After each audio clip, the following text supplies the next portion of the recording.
Добър ден или вечер, нямам никаква идея. Навън като на принцип при нас е петък.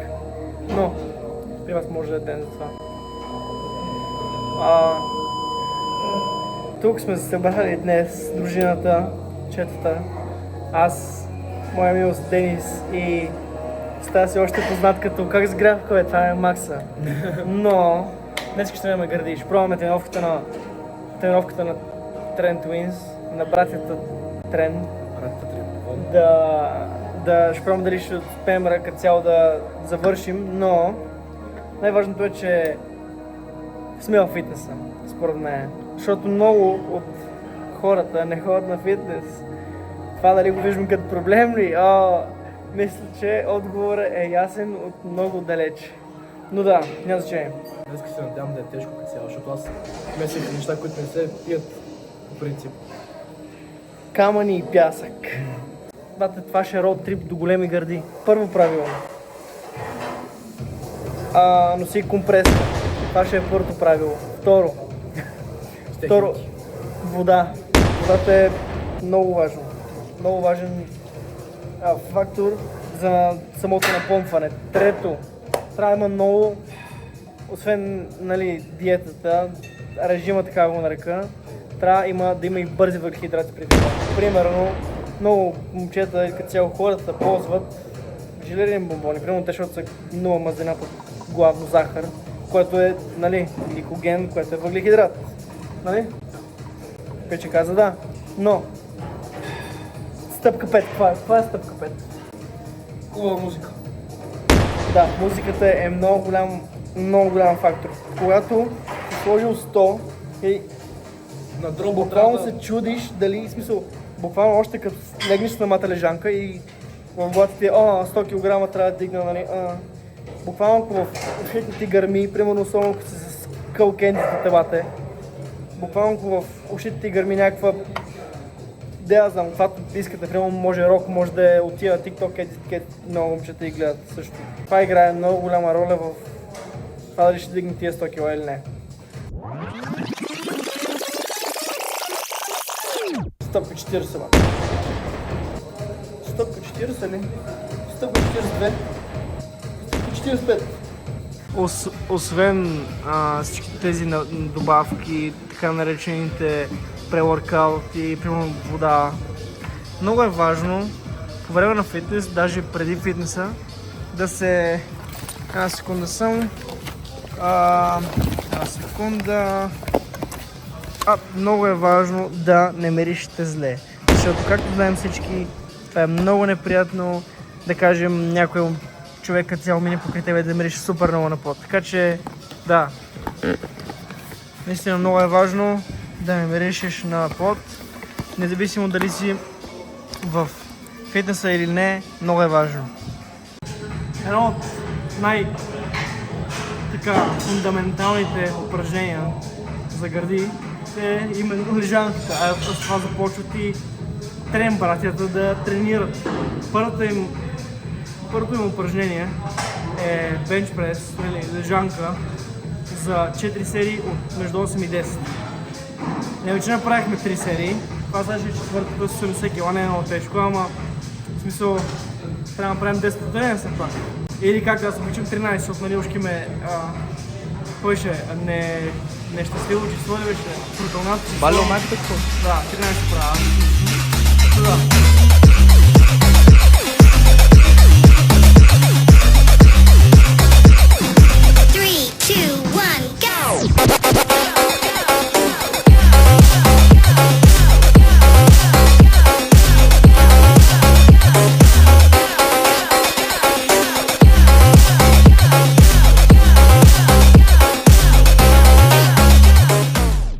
Второто упражнение е горна част на гърди на спорт машината, който е според мен една от най-безопасните машини в фитнеса буквално. И тук не можеш да се контузиш. И ако имаш спорта или просто някакъв човек, който да ти помага, можеш супер лесно да стигнеш до отказ, но стига до човек, който тренираш да разбира. Да, 3 по 10, 3 сета по 10, 10 повторения, нещо сложно.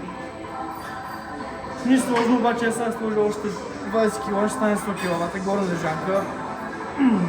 Това тежко. If you got weed, well, smoke a sack for me. Да.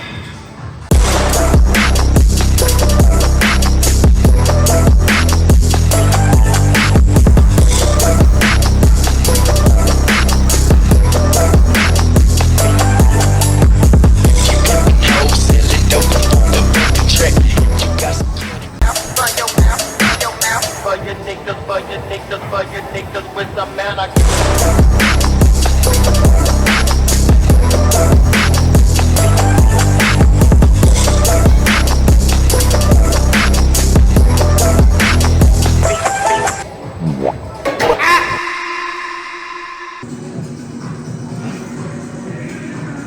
Малко лекичко ме е.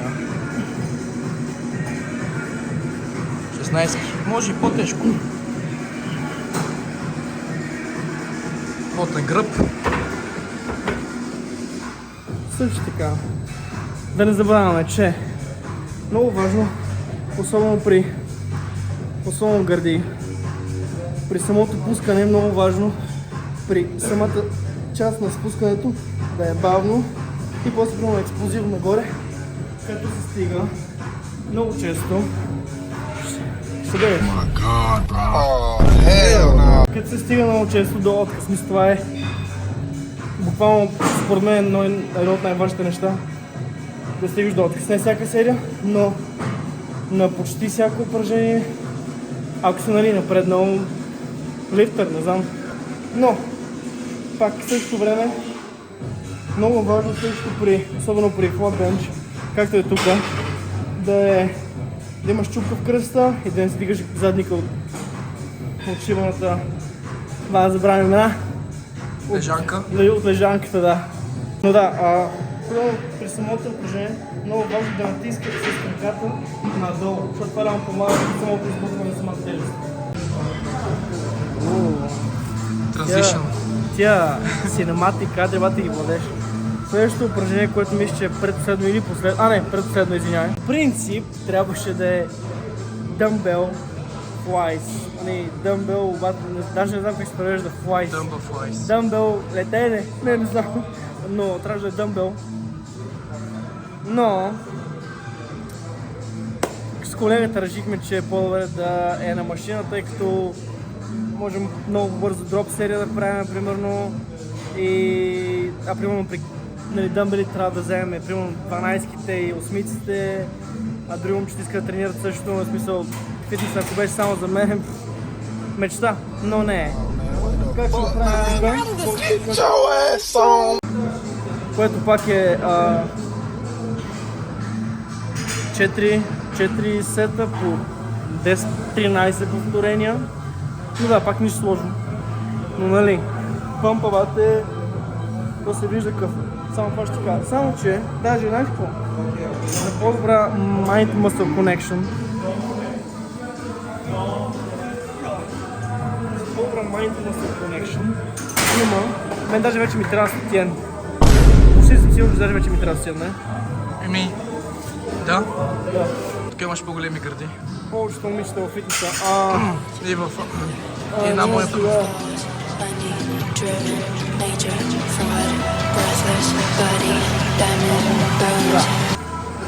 Повече mind-muscle connection, между друго.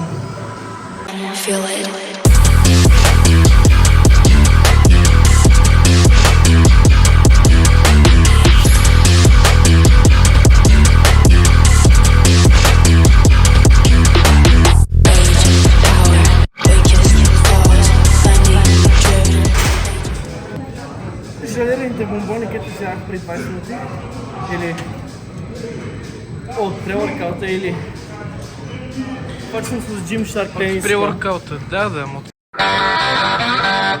Pre-workout.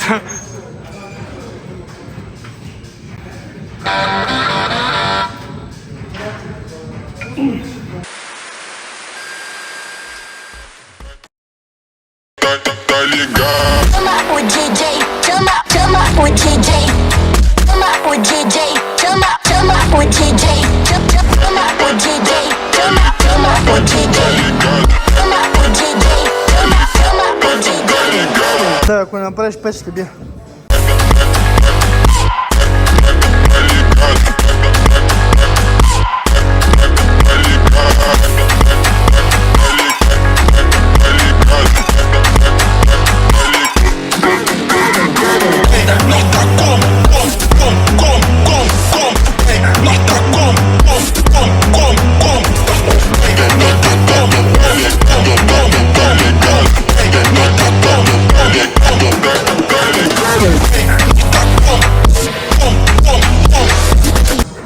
Така, рано приключихме с тренировката за гърди, но понеже предното рамо, тази част, която на мен очевидно ми изостава и стрижно също, ще направим и такава тренировка. Просто тя е наша, не е на трен, пратите трен. Тренболон. Но не правете смисъл, не взимайте стероиди, наистина. Айде бе! Не взимайте. И... Не взимайте. Не взимайте. И да, затова просто ще направим предно рамо, странично рамо за 2-3 серии, всяка една мускулна група, 2-3 серии, и ще ходим, не, по-трудно ще ходим да ядеме, и ще ходим на кино, бака. На кино! Ще ходим да гледаме след 2, да.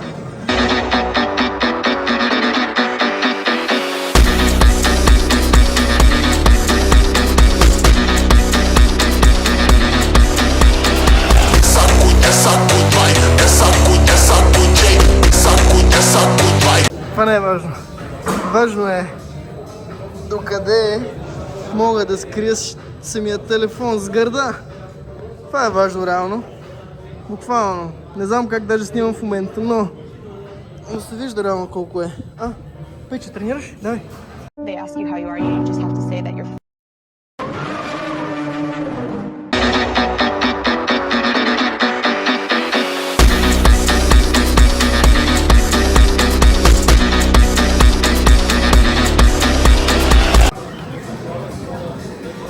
Колко е дал още на 10 печага? На мен дам си 10. Не, на тренировката, на братята тренер. 8? I back it up, is it fat enough? When I throw it back, is it fast enough? If I speed it up, can you handle that? Не, като отговорим, пич.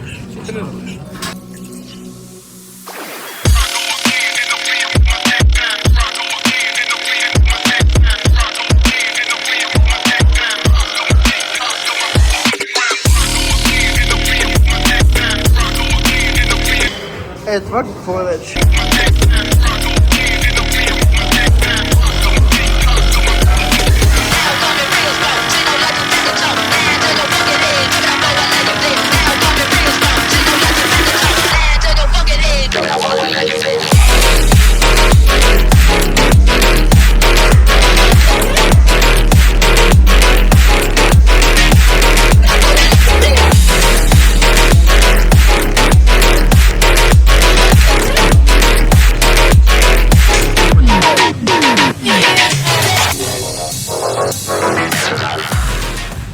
Как ще оцениш тренировката? Сега тебе те питам. 10, бак, 10.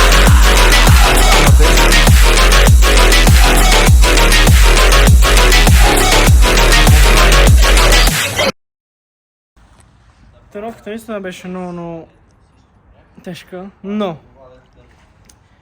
това, което си заслужава да се каже е, че наистина без правилната реално... Не, аз не съм тук, пич. Чуй. Без правилното хранене и особено вода и воркаут, няма да има реално много голямо напъмпване, но ако генетично е заложено, защо не? И също така много важен така, нещо, което трябва да се бележи е не взимайте стероиди наистина, освен ако не искате. Трепериш ли? Пича астматик? Не бе,